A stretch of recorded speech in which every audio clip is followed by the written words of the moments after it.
ერთ-ერთი ჩემთვის ძალიან საინტერესო თემა არის, როცა შავი მთვარე უერთდება სატურნს. ან უერთდება, ან ოპოზიციაში არის. ძალიან გავს ორივე ერთმანეთს. შეერთება არის ინტენსიური და მუდმივად მუშაობს და ოპოზიცია არის, სადღაც რო ვარდები აქეთ-იქით, მაგრამ იქით გადავარდები თუ აქეთ, შედეგი მაინც ცოტა ნეგატიურად არის. სატურნი, მეგობრებო, არის პასუხისგებლობის გრძნობა. ჩვენთან სიმბოლიკა სატურნის ეს არის ასაკი.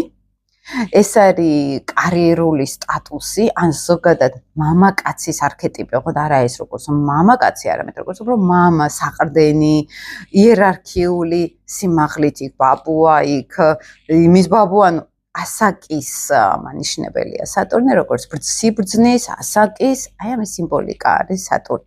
ეს არის ფსიქოტიპურად ჩვენთან ფსიქოლოგიური ღერძი, რომელიც მაგრად ყარად ვდგავარ მიწაზე. და რეალობაში შევდივარ ძალიან ისეთ მყარად, რეალობა არის სატურნი ჩვენთან, აი როგორი არის სამყარო, სატურნული არის, როგორც არის ისეთი არის. ყველგარი შელამაზების გარეშე, ხო? და აი ეს არის სატურნული ენერგია ჩვენთან. როცა შავი მთვარე უერთდება, აი ეს პასუხისგებლობა, სატურნული ენერგია, ეს შინაგანი სიმყარე, შინაგანი ეს ავტორიტარულობისკენ გარდამავალი ენერგია გამოდის უკვე და არა როგორც მამის არქეტიპი, რომელიც რაღაცნაირად იცავს ხვებს, პასუხისგებლობა აქვს მაღალი. ანუ ადამიანი კი არ ემსახურება სისტემას, ემსახურება თავის ეგოს ამ შემთხვევაში, ხო? რომ აი მე მინდა რომ რაღაცა ვმართო ჩემი ამბიციის გამო, მაგრამ იქ თუ რაღაცა გაფუჭდა და ჩემი პასუხისგებლობა აღარ არის. ეს არის უპასუხისგებლობა ტოტალური.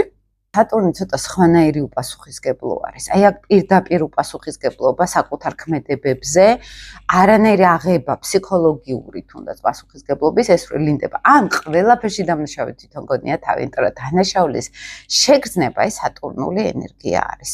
მე დავისჯები, ესე თუ არ გავაკეთებ, ესეც სატურნული ენერგია არის და ნამდვილში რა ჭირთ იცით სატურნი ლილიტის ხალხს, აი ცოტა მოუქნელობა არის, ცოტა არ არის აქ მაინც ესეთი კეთილი სურვილები, რომ მინდა სისტემა ავაწყო.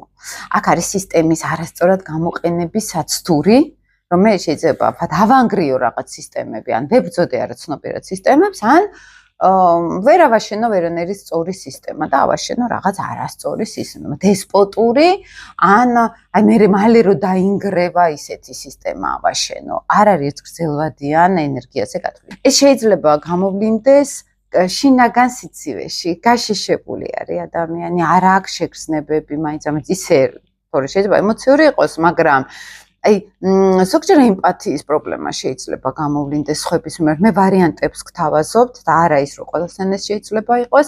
ემპათიის პრობლემა შეიძლება გამოვლინდეს სხვა